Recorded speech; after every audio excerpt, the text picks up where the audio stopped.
ನಮಸ್ತೆ ಕರ್ನಾಟಕ. ನೀವು ನೋಡ್ತಿದ್ದೀರಾ mix-up with maths YouTube channel. ನಾನು ನಿಮ್ಮ ಗಣಿತ ಶಿಕ್ಷಕ ಸಂತೋಷ್ ಕುಮಾರ್. ಇವತ್ತಿನ ಟಾಪಿಕ್ ಬಂದ್ಬಿಟ್ಟು ಟ್ರಿಗ್ನೋಮೆಟ್ರಿ. ನೋಡಿ ಮಕ್ಕಳೇ, ಟ್ರಿಗ್ನೋಮೆಟ್ರಿ, ಟ್ರೈ ಗೋನೋ ಮೆಟ್ರಿ.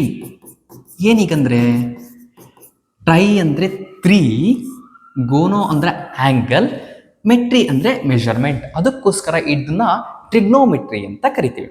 ಓಕೆನಾ? ಸೊ ಟೋಟಲ್ ಟ್ರಿಗ್ನೋಮೆಟ್ರಿಕ್ ಫಂಕ್ಷನ್ಸು 6 ಇದೆ. ಆ 6 ಗೊತ್ತಾಗಬೇಕು ನಿಮಗೆ ಅಂತಂದ್ರೆ ಫಸ್ಟ್ ಏನು ಗೊತ್ತಾ, ಒಂದು ರೈಟ್ ಆಂಗಲ್ ಟ್ರಯಾಂಗಲ್ ಅಂತ ತಗೊಳ್ತೀವಿ. ನೋಡಿ ಮಕ್ಕಳು, A B C, B A right angled triangle. ನಾನು 90 ಡಿಗ್ರಿ ಅಂತ ಹಾಕಿದ್ದೀನಲ್ವಾ, ಅದ್ರ ಆಪೋಸಿಟ್ ಇರೋದನ್ನ ನಾನು ಹೈಪಾಟಿನ್ಯೂಸ್ ಸೈಡ್ ಅಂತ ಕರಿತೀನಿ. ಈಗ ಆಂಗಲ್ ನಾನು ಇಲ್ಲಿಗೆ ಬರಿತೀನಿ, ತೀಟಾ ಅಂತ ಹಾಕ್ತೀನಿ. Theta B N angle. ನಾನು ಎಲ್ಲಿ ತೀಟಾ ಅಂತ ಬರ್ದಿರ್ತೀನಲ್ವಾ, ಅದ್ರ ಆಪೋಸಿಟ್ ಸೈಡ್ ಇರುತ್ತೆ ಅಲ್ವಾ, ಅದನ್ನ ನಾನು ಆಪೋಸಿಟ್ ಸೈಡ್ ಅಂತ ಕರಿತೀನಿ. ಇನ್ನು ರಿಮೈನಿಂಗ್ ಉಳಿದಿರುತ್ತೆ ಅಲ್ವಾ, ಅದನ್ನ ನಾನು ಅಡ್ಜಸೆಂಟ್ ಸೈಡ್ ಅಂತ ಕರೀತಾರೆ. ಅರ್ಥ ಆಗ್ತಿದ್ಯಾ? ನೋಡಿ, ಇಲ್ಲಿ ತೀಟಾ ಬೈ ಚಾನ್ಸ್ ಏನಾದರೂ ಇಲ್ಲಿದ್ದಲ್ಲೇ ಇಲ್ಲಿದ್ದಿದ್ರೆ ಇದ್ರ ಆಪೋಸಿಟ್ ಇರೋದು, ಅವಾಗ ಬಿ ಸಿ ಆಪೋಸಿಟ್ ಆಗ್ತಾ ಇತ್ತು. ಓಕೆನಾ? ಈ ಸೈಡ್ ಏನಾಗ್ತಿತ್ತು, ಅಡ್ಜಸೆಂಟ್ ಸೈಡ್ ಆಗ್ತಿತ್ತು. ಈಗ ಏನಾಗಿದೆ, ತೀಟಾ ಇಲ್ಲಿ ಬರ್ದಿದ್ದೀನಿ, ಅದಕ್ಕೋಸ್ಕರ ತೀಟಾ ಇಲ್ಲಿ ಬರ್ದಿದ್ದೀನಿ ಅಂದ್ರೆ ಇದ್ರ ಆಪೋಸಿಟ್ ಇರೋ ಸೈಡೇ ಆಪೋಸಿಟ್. ಇನ್ನು ರಿಮೈನಿಂಗ್ ಉಳಿದೆ ಅದು ಕೆಳಗಡೆ ಬಿ ಸಿ, ಅವಾಗ ಅದಕ್ಕೇನಂತ ಕರಿತೀವಿ, ಅಡ್ಜಸೆಂಟ್ ಸೈಡ್ ಅಂತ ಕರಿತೀವಿ. ಓಕೆನಾ? ಸೊ ಟೋಟಲ್ ಟ್ರಿಗ್ನೋಮೆಟ್ರಿಯಲ್ಲಿ 6 ಫಂಕ್ಷನ್ಸ್ ಇದೆ ಅಂತ ಹೇಳಿದೆ ಅಲ್ವಾ. ಹಾಗಾದ್ರೆ ಇದ್ರ ರೇಷಿಯೋ ನೋಡ್ತಾ ಹೋಗೋಣ. Ratios, trigonometric ratios. So first one sine theta. ಹಾಗಾದ್ರೆ ಸೈನ್ ತೀಟಾಗೆ ರೇಷಿಯೋ ಏನಾಗುತ್ತೆ ನೋಡಿ ಮಕ್ಕಳ.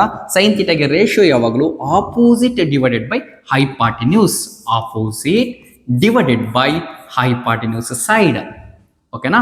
So next second one cos theta. Cos ತೀಟಾಗೆ ರೇಷಿಯೋ ಏನಾಗುತ್ತೆ ಅಂತಂದ್ರೆ adjacent divided by hypotenuse, adjacent divided by hypotenuse.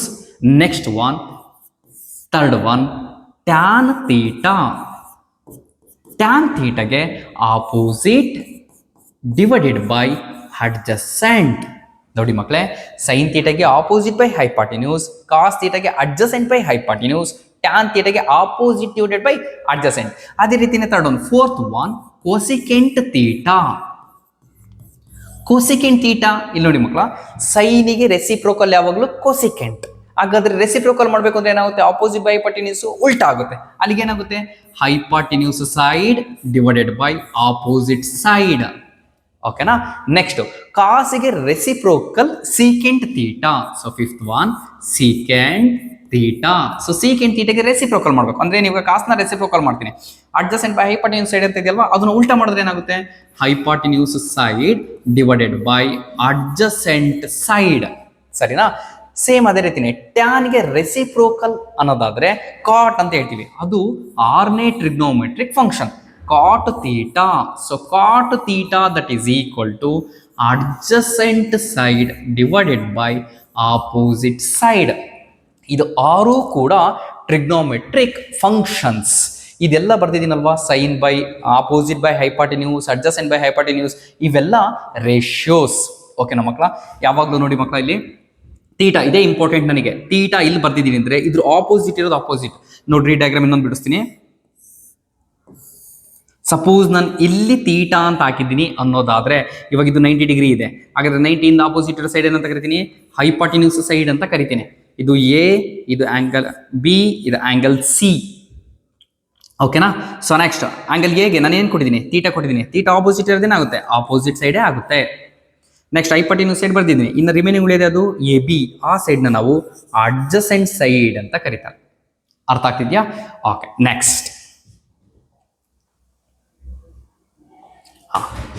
Trigonometric ratios ಆಯಿತು. ನೆಕ್ಸ್ಟ್ ಐಡೆಂಟಿಟೀಸ್ ಬರುತ್ತೆ, ಟ್ರಿಗ್ನೋಮೆಟ್ರಿಕ್ ಐಡೆಂಟಿಟೀಸ್.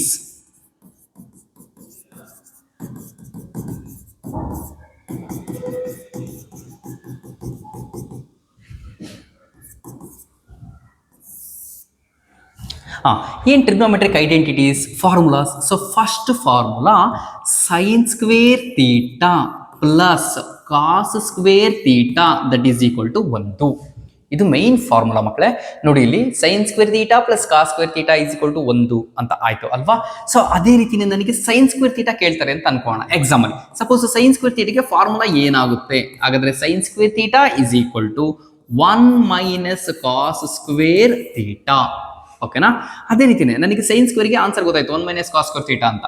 ಅದೇ ಕಾಸ್ ಸ್ಕ್ವೇರ್ ಥೀಟಾಗೆ ಏನಾಗುತ್ತೆ ಫಾರ್ಮುಲಾ?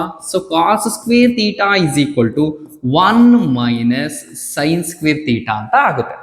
ಓಕೆನಾ? Next second one, 1 plus tan square theta is equal to secant square theta. 1 plus tan square ಥೀಟಾಗೆ formula secant square theta. ಹಾಗಾದ್ರೆ just tan square ಥೀಟಾಗೆ formula ಏನಾಗುತ್ತೆ? Tan square theta is equal to secant square theta minus 1. ಅಂದ್ರೆ ಈ 1 ಈ ಕಡೆ shift ಆಗ್ತಾ ಇತ್ತು. ಅರ್ಥ ಆಗ್ತಿದ್ಯಾ? ಓಕೆ, ನೆಕ್ಸ್ಟ್ ಅದೇ ರೀತಿನೇ secant square theta minus tan square theta. ಅಂದ್ರೆ ಟ್ಯಾನ್ ಸ್ಕ್ವೇರ್ ನ ಈ ಕಡೆ ಶಿಫ್ಟ್ ಮಾಡ್ತಾ ಇದ್ದೀನಿ. ಅಲ್ಲಿಗೆ ಆನ್ಸರ್ ಏನಾಗುತ್ತೆ? Secant square theta minus tan square theta that is equal to 1. ಓಕೆನಾ? Next third one, 1 plus cot square theta. ಹಾಗಾದ್ರೆ 1 ಪ್ಲಸ್ ಕಾಟ್ ಸ್ಕ್ವೇರ್ ಥೀಟಾಗೆ ಏನಾಗುತ್ತೆ? Cosecant square theta. 1 plus cot square theta is equal to cosecant square theta. ಅದೇ ರೀತಿ ಇಲ್ಲಿ ಇನ್ನೊಂದು formula ಬರೀಬಹುದು ನೋಡ್ರಿ. ಇಲ್ಲಿ ಕಾಟ್ ಸ್ಕ್ವೇರ್ ಥೀಟಾಗೆ ಏನಾಗುತ್ತೆ? Cot square theta is equal to cosecant square theta minus 1. Okay, next ಇನ್ನೊಂದು ಫಾರ್ಮುಲಾ ಬರೀಬಹುದು ಅದೇ ರೀತಿನೇ. ಹೇಗೆ? Cosecant square theta minus cot square theta that is equal to 1. ನೋಡಿ ಮಕ್ಕಳೇ, ನಾನು ಏನು 1 2 3 ಅಂತ ಹಾಕಿದ್ದೀನಲ್ಲ, ಇವು major. sin square theta plus cos square theta is equal to 1. 1 plus tan square theta is equal to secant square theta, and then 1 plus cot square theta is equal to cosecant square theta. ಹಾಗಾದ್ರೆ sin square theta ಅಂತ ಕೇಳಿದ ತಕ್ಷಣ ನನಗೆ answer ಏನಾಗುತ್ತೆ? 1 minus cos square theta ಅಂತ ಆಗುತ್ತೆ. ಅರ್ಥ ಆಗ್ತಿದ್ಯಾ? ಇದನ್ನು ನಾವು ಟ್ರಿಗ್ನೋಮೆಟ್ರಿಕ್ ಐಡೆಂಟಿಟೀಸ್ ಅಂತ ಕರಿತೀವಿ. ಸರಿನಾ ಮಕ್ಕಳ? ಓಕೆ, ನೆಕ್ಸ್ಟ್ ಈಗ ಟ್ರಿಗ್ನೋಮೆಟ್ರಿಕ್ ರೇಷಿಯೋಸ್ ಆಯ್ತು, ಟ್ರಿಗ್ನೋಮೆಟ್ರಿಕ್ ಐಡೆಂಟಿಟೀಸ್ ಆಯ್ತು. ಇನ್ನು ರೆಸಿಪ್ರೋಕಲ್ ರಿಲೇಷನ್ ನಾನು ಅವಾಗಲೇ ಹೇಳಿದೆ. ಏನಂತ? ರೆಸಿಪ್ರೋಕಲ್ ರಿಲೇಷನ್ ಅಲ್ಲಿ ಬರೋದು ಸೇಮ್ ಸೈನ್ ಥೀಟಾ ಅಂತ ಕೊಟ್ರೆ 1 ಡಿವೈಡೆಡ್ ಬೈ ಕೊಸಿಕೆಂಟ್ ಥೀಟಾ ಅಂತ ಬರಿಬೇಕು. ನೋಡ್ರಿ ಮಕ್ಕಳ, ಇಲ್ಲಿ ಇದನ್ನ ನಾನು ರೆಸಿಪ್ರೋಕಲ್ ರಿಲೇಷನ್ ಅಂತ ಕರಿತೀನಿ. 1 ಡಿವೈಡೆಡ್ ಬೈ ಕೊಸಿಕೆಂಟ್ ಥೀಟಾ. ಓಕೆನಾ? ಸೇಮ್ ಅದೇ ರೀತಿನೇ ಕೊಸಿಕೆಂಟ್ ಥೀಟಾ ಕೇಳ್ತಾರೆ ಅಂತ ಅನ್ಕೊಳ್ರಿ. ಕೊಸಿಕೆಂಟ್ ಥೀಟಾಗೆ ರೆಸಿಪ್ರೋಕಲ್ ಏನಾಗುತ್ತೆ? 1 ಬೈ ಸೈನ್ ಥೀಟಾ. ಸೇಮ್ ಅದೇ ರೀತಿನೇ tan theta is equal to 1 by cot theta ಅಂತ ಬರಿಬೇಕು.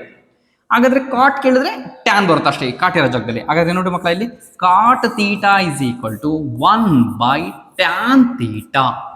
Next cos theta. ಕಾಸಿಗೆ ರೆಸಿಪ್ರೋಕಲ್ ಏನು? ಸೀಕೆಂಟ್. ಹಾಗಾದ್ರೆ cos theta is equal to 1 divided by secant theta. Next secant ಥೀಟಾಗೆ reciprocal secant theta is equal to 1 divided by cos theta. ಇದನ್ನ ನಾವು reciprocal relations ಅಂತ ಕರಿತೀವಿ. ಹಾಗಾದ್ರೆ ರೇಷಿಯೋಸ್ ಗೊತ್ತಾಯ್ತು, ಐಡೆಂಟಿಟೀಸ್ ಗೊತ್ತಾಯ್ತು, ರೆಸಿಪ್ರೋಕಲ್ ರಿಲೇಷನ್ಸ್ ಗೊತ್ತಾಯ್ತು. ಓಕೆನಾ ಮಕ್ಕಳೇ? ಸೊ ಓಕೆ, ನೆಕ್ಸ್ಟ್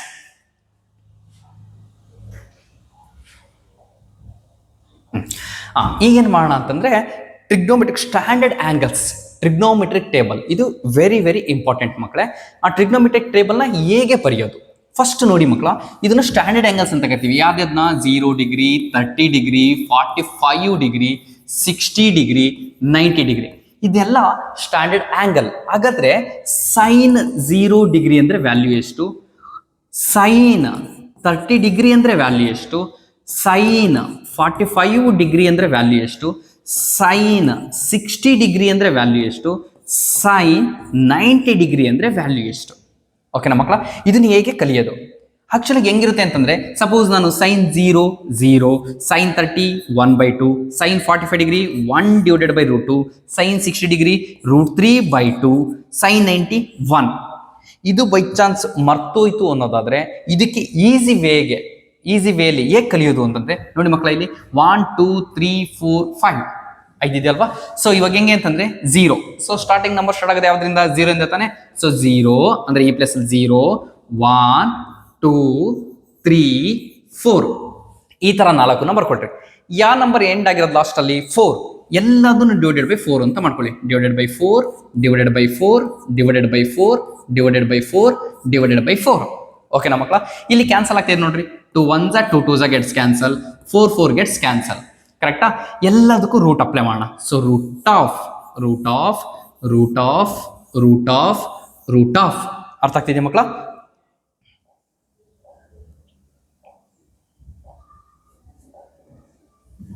ನೋಡಿ ಮಕ್ಕಳ, ಇಲ್ಲಿ 0 ಡಿವೈಡೆಡ್ ಬೈ ಎನಿಥಿಂಗ್ ಅಂದ್ರೆ ನ್ಯೂಮರೇಟರ್ ಅಲ್ಲಿ 0 ಇದ್ದು ಡಿನಾಮಿನೇಟರ್ ಯಾವುದೇ ನಂಬರ್ ಇದ್ರು ಆನ್ಸರ್ ಏನಾಗುತ್ತೆ? 0 ಆಗುತ್ತೆ. ರೂಟ್ ಆಫ್ 0 ಹಾಗಾದ್ರೆ ಆನ್ಸರ್ ಏನು? 0.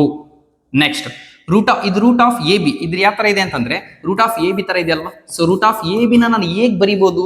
Root A divided by root B ಅಂತ ಬರಿಬಹುದು ಅಲ್ವಾ?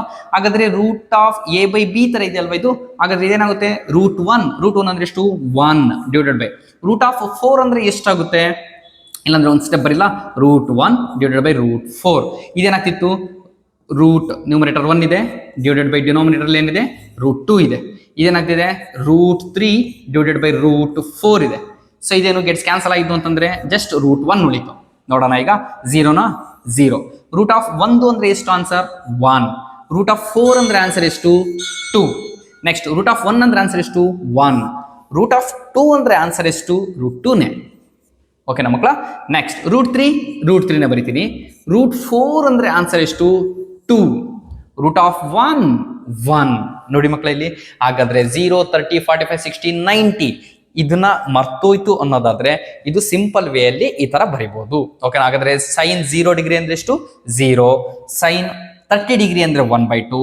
ಸೈನ್ 45 ಡಿಗ್ರಿ ಅಂದ್ರೆ 1/√2. ಸೈನ್ 60 ಅಂದ್ರೆ √3/2. ಸೈನ್ 90 ಡಿಗ್ರಿ ಅಂದ್ರೆ 1. ಮಕ್ಕಳೇ, ಇದು ಒಂದು ಲೈನ್ ಅನ್ನ ನೀವು ಕಲ್ತ್ರೆ ಕಾಸ್ ಥೀಟಾಗೆ ಹೇಗೆ ಮಾಡ್ಬೋದು ಅಂದ್ರೆ ರಿವರ್ಸ್ ಬರ್ಕೊಳ್ತಾ ಹೋಗ್ತೀವಿ. ಓಕೆನಾ? ನೆಕ್ಸ್ಟ್ ಟ್ಯಾನ್ ಥೀಟಾ ಬರೀಬೇಕು ಅನ್ನೋದಾದ್ರೆ ಸೈನ್ ಡಿವೈಡೆಡ್ ಬೈ ಕಾಸ್ ಅಂತ ಬರಿತೀನಿ. ಓಕೆನಾ? ಇದನ್ನು ತೋರಿಸ್ಕೊಡ್ತೀನಿ ನೋಡ್ರಿ ಇಲ್ಲಿ.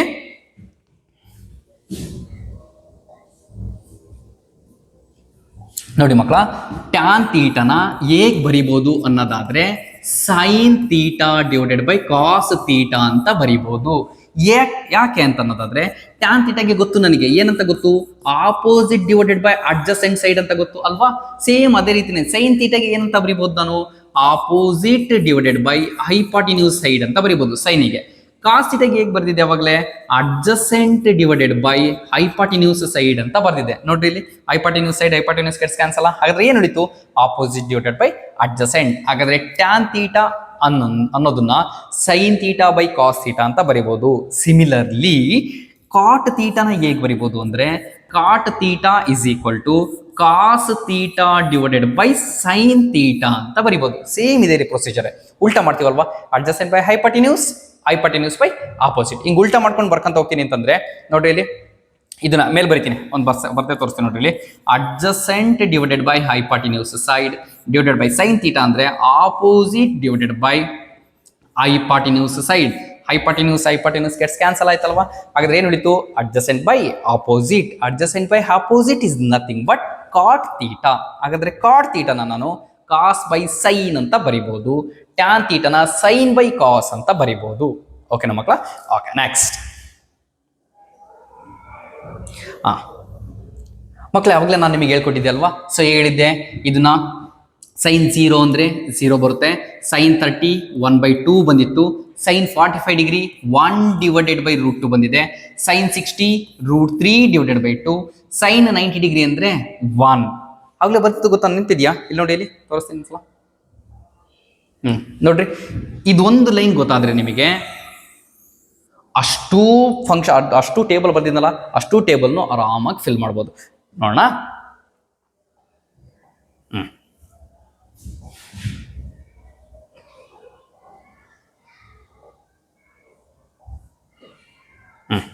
ನೋಡಿ ಮಕ್ಕಳೇ, 0 1/2 1/√2 √3/2 1 ಹೇಗೆ ಬಂತು ಅಂತ ಆಲ್ರೆಡಿ ನಿಮಗೆ ಗೊತ್ತಾಗ್ಬಿಟ್ಟಿದೆ. ಈಗೇನ್ ಮಾಡೋಣ? ರಿವರ್ಸ್ ಬರ್ಕೊಂತ ಬನ್ನಿ. ಹೇಗಿದೆ? 1 √3 ಡಿವೈಡೆಡ್ ಬೈ 2 1/√2. ನೆಕ್ಸ್ಟ್ 1/2 ಇದೆ. ನೆಕ್ಸ್ಟ್ ಏನಿದೆ? 0 ಇದೆ. ಇದಕ್ಕೂ ಹಿಂದಿನ ತರ ನಾನು ಹೇಳಿದ್ದೀನಿ. ಏನಂತ ಹೇಳಿದ್ದೀನಿ? ಟ್ಯಾನ್ ಥೀಟಾ ಅಂದ್ರೆ ಏನು? ಸೈನ್ ಡಿವೈಡೆಡ್ ಬೈ ಕಾಸ್ ಅಲ್ವಾ? ಏನಿಲ್ಲ. ಈ ಕಾಲಮ್ನ ಬರೆಯೋದು ಹೇಗೆ ಅಂತಂದ್ರೆ 0 ಇದೆ, ಇಲ್ಲಿ 1 ಇದೆ ಅಂದ್ರೆ ಏನು? ಇದನ್ನ ಜಸ್ಟ್ ಡಿವೈಡ್ ಮಾಡ್ತಾ ಹೋಗಿ ಅಷ್ಟೇನೆ. 0 ಡಿವೈಡೆಡ್ ಬೈ ಎನಿಥಿಂಗ್ 0. ನೋಡ್ರಿ, ಇಲ್ಲೊಂದು ಡಿವೈಡೆಡ್ ಬೈ ಸಿಂಬಲ್ ಇದೆ ಅಂತ ಅನ್ಕೊಂಡ್ರಿ. ಸುಮ್ಮನೆ ಇದನ್ನ ಡಿವೈಡೆಡ್ ಬೈ ಅಂತ ಅನ್ಕೊಂಬೋಣ. ಅಲ್ಲಿಗೆ ಏನಾಗುತ್ತೆ? 2 ಗೆಟ್ಸ್ ಕ್ಯಾನ್ಸಲ್. ರಿಮೈನಿಂಗ್ ಏನು ಉಳಿತೆ? 1 divided by √3. Next √2 gets cancel. ಹಾಗಾದ್ರೆ 1 ಡಿವೈಡೆಡ್ ಬೈ 1 ಒಂದೇ. ನೆಕ್ಸ್ಟ್ ಇಲ್ಲಿ ಬರೋಣ. ಇಲ್ಲಿ ಡಿವೈಡೆಡ್ ಬೈ ಇದೆ ಅಂತ ಅನ್ಕೋಣ. 2 ಗೆಟ್ಸ್ ಕ್ಯಾನ್ಸಲ್ ಆಯ್ತು. ಹಾಗಾದ್ರೆ ಏನ್ ಉಳಿತು? √3/1 ಅಂತ ಇದೆ. √3/1 ಹೇಗೆ ಬರಿಬಹುದು? √3 ಅಂತ ಬರಿಬಹುದು. ನೋಡಿ ಮಕ್ಕಳ, ಇಲ್ಲಿ ಮೇಲ್ಗಡೆ 0 ಇದ್ದು ಕೆಳಗಡೆ 1 ಇತ್ತು ಅಂದ್ರೆ ಆನ್ಸರ್ 0.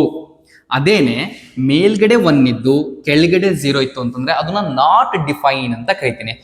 ND ಅಂತ ಬರೆದಿರ್ತಾರೆ ಟೆಕ್ಸ್ಟ್ ಬುಕ್ ಅಲ್ಲಿ, ಅಥವಾ ಇನ್ಫಿನಿಟಿ ಅಂತಾನು ಬರಿಬಹುದು. ಓಕೆನಾ ಮಕ್ಕಳ? ಸೊ ಓಕೆ, ಈಗ ನೋಡಿ ಸೈನಿಗೆ ನಾನು ರೆಸಿಪ್ರೋಕಲ್ ಏನಂತ ಹೇಳಿದೀನಿ? ಕೋಸಿಕೆಂಟ್ ಆಗಿರುತ್ತಲ್ವಾ? ಹಾಗಾದ್ರೆ ಇದ್ರ ರೆಸಿಪ್ರೋಕಲ್ ಮಾಡೋಣ. ಇದ್ರ ರೆಸಿಪ್ರೋಕಲ್ ಹಿಂಗ್ ಉಲ್ಟಾ ಮಾಡ್ತೀವಿ ಅಂತಂದ್ರೆ ಏನಾಗುತ್ತೆ?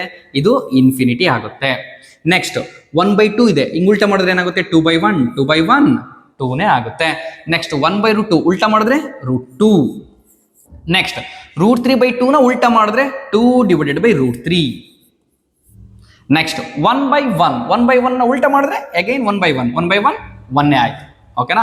ನೆಕ್ಸ್ಟ್ ಸೈನಿಗೆ ಕೊಸಿಕೆಂಟ್ ರೆಸಿಪ್ರೋಕಲ್ ಅಂತ ಹೇಳಿದೆ. ನೋಡಿ ಮಕ್ಕಳ, ಇಲ್ಲಿ ಕಾಸ್ ಇದೆ, ಕಾಸಿಗೆ ರೆಸಿಪ್ರೋಕಲ್ ಏನು? ಸಿಕೆಂಟ್. ಹಾಗಾದ್ರೆ ಈ ಕಾಸ್ನ ರಿವರ್ಸ್ ಮಾಡ್ತಾ ಹೋಗೋಣ ಅಷ್ಟೇನೆ. ಈಗ 1 ಇದೆಯಾ, 1 ಉಲ್ಟಾ ಮಾಡ್ರಿ 1/1 ಅಗೈನ್ 1. √3/2 ಉಲ್ಟಾ ಮಾಡಿದ್ರೆ ಏನಾಗುತ್ತೆ? 2/√3. ನೆಕ್ಸ್ಟ್ 1/√2 ನ ಉಲ್ಟಾ ಮಾಡಿದ್ರೆ ಏನಾಗುತ್ತೆ? √2/1 √2/1 is equal to √2. ನೆಕ್ಸ್ಟ್ 1/2 ನ ಉಲ್ಟಾ ಮಾಡಿದ್ರೆ 2 ಆಗುತ್ತೆ. ಇದು 0/anything ಮತ್ತೆ ಉಲ್ಟಾ ಮಾಡ್ತೀನಿ ಅನ್ನೋದಾದ್ರೆ ಏನಾಗುತ್ತೆ? ಇನ್ಫಿನಿಟಿ. ಏನಿಲ್ಲ ಮಕ್ಕಳ, ಎಲ್ಲೆಲ್ಲಿ 0 ಇದೆಯೋ ಅಲ್ಲಿ ಇನ್ಫಿನಿಟಿ ಬರೀರಿ. ಇನ್ಫಿನಿಟಿ ಬೈ ಚಾನ್ಸ್ ಬಂದಿತ್ತು ಅಂದ್ರೆ ಇನ್ಫಿನಿಟಿನ ನಾನು ಉಲ್ಟಾ ಮಾಡ್ತೀನಿ ಅಂತಂದ್ರೆ 0 ಬರಿತೀವಿ ಅಷ್ಟೇ. ಓಕೆನಾ? ಈಗ ಸೈನಿಗೆ ರೆಸಿಪ್ರೋಕಲ್ ಕೊಸಿಕೆಂಟ್ ಆಯ್ತು, ಕಾಸಿಗೆ ರೆಸಿಪ್ರೋಕಲ್ ಸೀಕೆಂಟ್ ಆಯ್ತು. ಅದೇ ರೀತಿನೇ ಟ್ಯಾನಿಗೆ ರೆಸಿಪ್ರೋಕಲ್ ಕಾಟ್ ಆಗುತ್ತೆ. 0 ಇದೆ ನೋಡ್ರಿ ಮಕ್ಕಳ, ಇಲ್ಲಿ 0 ಇತ್ತು, ನಾನು ಉಲ್ಟಾ ಮಾಡ್ತಾ ಇದ್ದೆ, ಅವಾಗೇನು ಬಂದಿತ್ತು? ಇನ್ಫಿನಿಟಿ ಬರ್ತಾ ಇತ್ತು. ಈಗ ಟ್ಯಾನ್ ಅಲ್ಲೇ 0 ಇದೆ, 0ನ ಹಿಂಗೆ ರಿವರ್ಸ್ ಅಂತಂದ್ರೆ ಏನು? ರೆಸಿಪ್ರೋಕಲ್ ಅಂತ ಹೇಳೋದಾದ್ರೆ ಕಾಟ್ 0 ಡಿಗ್ರಿ ಅಂದ್ರೆ ವ್ಯಾಲ್ಯೂ ಇದಕ್ಕೆ ಇನ್ಫಿನಿಟಿ. ನೆಕ್ಸ್ಟ್ ಇಲ್ಲಿ 1/√3 ಅಂತ ಇದೆ, 1/√3 ನ ಉಲ್ಟಾ ಮಾಡಿದ್ರೆ ಏನಾಗುತ್ತೆ? ಜಸ್ಟ್ √3. 1/1 ಅಗೈನ್ 1. ನೆಕ್ಸ್ಟ್ √3, ಇಲ್ಲಿ ಕೆಳಗಡೆ ಏನಿಲ್ಲ ಅಂದ್ರೆ 1 ಇದೆ ಅಂತಲ್ವಾ? 1 √3/1 ಇದೆ ಅಂತ ಅನ್ಕೋಣ. ಇದು ನಿಂಗೆ ಉಲ್ಟಾ ಮಾಡಿದ್ರೆ ಏನಾಗುತ್ತೆ? 1/√3. ನೆಕ್ಸ್ಟ್ 1 ಇನ್ಫಿನಿಟಿ ಇದೆ, ಇನ್ಫಿನಿಟಿನ ನಾನು ಉಲ್ಟಾ ಮಾಡೋದು ಏನು ಬರುತ್ತೆ? 0. ಓಕೆನಾ ಮಕ್ಕಳ? ಇದು ನಿಮಗೆ ಸ್ಟ್ಯಾಂಡರ್ಡ್ ಆಂಗಲ್ಸ್. ಸಪೋಸ್ ನಾನು ಟ್ಯಾನ್ 45 ಡಿಗ್ರಿ ವ್ಯಾಲ್ಯೂ ಎಷ್ಟು ಅಂತ ಕೇಳ್ತೀನಿ, ಅವಾಗ ಟ್ಯಾನ್ ಅಂತ ಬರಬೇಕು, 45 ಡಿಗ್ರಿಗೆ ಬರಬೇಕು, ಇಲ್ಲಿ ನೋಡಬೇಕು. ಹಾಗಾದ್ರೆ ಟ್ಯಾನ್ 45 ಡಿಗ್ರಿ 1 ಅಂತ ಆನ್ಸರ್ ಹೇಳಬೇಕು. ಸಪೋಸ್ ಇವಾಗ ಸೈನ್ 60 ಡಿಗ್ರಿ ಅಂತ ಕೇಳ್ತೀನಿ, ಅವಾಗ ಏನು ಹೇಳಬೇಕು? √3/2. ಅದೇ ಸೈನ್ 90 1, ಸೈನ್ 0 0, ಸೈನ್ 30 1/2. ಈ ರೀತಿ ಪ್ರಾಕ್ಟೀಸ್ ಮಾಡಬೇಕು ಮಕ್ಕಳೇ. ಏನೂ ಇಲ್ಲ, ಇದು ಒಂದು ಲೈನ್ ಅನ್ನ ಬರೆಯೋದನ್ನ ಟೆಕ್ನಿಕ್ ಹೇಳ್ಕೊಟ್ಟೆ ಅಲ್ವಾ? ಅದೇ ರೀತಿ ಕಲ್ತ್ಬಿಟ್ಟು ಇದೊಂದು ಲೈನ್ ಬರೆದ್ರೆ ಈ ಒಂದು ಲೈನ್ ನ ಉಲ್ಟಾ ಬರಿತಾ ಹೋಗ್ರಿ. ನೆಕ್ಸ್ಟ್ ಅದಾದ್ಮೇಲೆ ಏನ್ ಮಾಡ್ರಿ? ಟ್ಯಾನ್ ಗೊತ್ತಾಗಿಲ್ಲ ತಾನೆ ನಿಮಗೆ? ಇದು ಡಿವೈಡೆಡ್ ಇದು, ಇಲ್ಲಿ ಡಿವೈಡೆಡ್ ಬೈ ಸಿಂಬಲ್ ಇದೆ ಅಂತ ಅನ್ಕೊಂಡ್ರೆ 0 ಎನಿಥಿಂಗ್. ಮಕ್ಕಳ ಒಂದು ತಿಳ್ಕೊಳ್ರಿ, ಮೇಲ್ಗಡೆ 0 ಇದ್ದು ಕೆಳಗಡೆ ಯಾವುದೇ ನಂಬರ್ ಇದ್ರು ಆನ್ಸರ್ 0. ಅದೇ ರೀತಿನೇ ಮೇಲ್ಗಡೆ ನಂಬರ್ ಇದ್ದು ಕೆಳಗಡೆ 0 ಇದ್ರೆ ನಾಟ್ ಡಿಫೈನ್. ಓಕೆನಾ ಮಕ್ಕಳ? ಅರ್ಥ ಆಗ್ತಿದ್ಯಾ? ಸಪೋಸ್ ನೋಡಿ ಮಕ್ಕಳ, ಇಲ್ಲಿ 4 anything divided by 0 0, anything divided by 0 0, sorry infinity, anything divided by 0 infinity. ಸರಿ, ನಾ ಅರ್ಥ ಆಗ್ತಿದ್ಯಲ್ಲ? ಅದೇ 0/4 0. ನಾನೇನು ಹೇಳಿದ್ದೀನಿ? ಮೇಲ್ಗಡೆ ಯಾವುದೇ ನಂಬರ್ ಬರ್ದು ಕೆಳಗಡೆ 0 ಬರಿತೀನಿ ಅಂತಂದ್ರೆ ಅದು ನಾಟ್ ಡಿಫೈನ್. ನೋಡ್ರಿ, ಇಲ್ಲಿ 1/0 ನಾಟ್ ಡಿಫೈನ್. ಅದೇ 0/ಎನಿಥಿಂಗ್ 0. ಇನ್ನೊಂದು ಬರುತ್ತೆ ಸರ್, ಹಾಗಾದ್ರೆ ಏನು ಬರೋದ್ರು ಇನ್ಫಿನಿಟಿ ಅಂತ ಹೇಳ್ತಿದೀವಲ್ವ ಸರ್? ಇಲ್ಲಿ ಎನಿಥಿಂಗ್ ಡಿವೈಡೆಡ್ ಬೈ 0, ಸಪೋಸ್ 0ನೇ ಇತ್ತು, ಕೆಳಗಡೆನೂ 0ನೇ ಇತ್ತು, ಹಾಗಾದ್ರೆ ಇದಕ್ಕೆ ಆನ್ಸರ್ ಏನಾಗುತ್ತೆ? ಇದಕ್ಕೆ ನಾಟ್ ಡಿಫೈನು ಆಗಲ್ಲ, ಇನ್ನೊಂದು 0ನೂ ಆಗಲ್ಲ. ಅದನ್ನ ನಾವು ಇಂಡಿಟರ್ಮಿನೇಟ್ ಫಾರ್ಮ್ ಅಂತ ಕರಿತೀವಿ. ಇದು ನಿಮಗೆ ಫಸ್ಟ್ PUC ಯಲ್ಲಿ ಲಿಮಿಟ್ಸ್ ಅಂಡ್ ಡೆರಿವೇಟಿವ್ಸ್ ಅಂತ ಚಾಪ್ಟರ್ ಇದೆ, ಆ ಚಾಪ್ಟರ್ ಅಲ್ಲಿ ಇದನ್ನ ಡಿಸ್ಕಸ್ ಮಾಡ್ತಾ ಹೋಗ್ತೀವಿ. ಅರ್ಥ ಆಗ್ತಿದೆಯಾ ಮಕ್ಕಳ? ನಿಮಗೇನು ಸಿಂಪಲ್ ಆಗಿ ಗೊತ್ತಿರಬೇಕು ಅಂತಂದ್ರೆ ಎನಿಥಿಂಗ್ ಡಿವೈಡೆಡ್ ಬೈ 0 ಇನ್ಫಿನಿಟಿ. ಇನ್ನೊಂದೇನು ಕಾನ್ಸೆಪ್ಟು? 0/ಎನಿಥಿಂಗ್ 0. ಅರ್ಥ ಆಗ್ತಿದೆಯಾ ಮಕ್ಕಳ? Okay, thank you so much.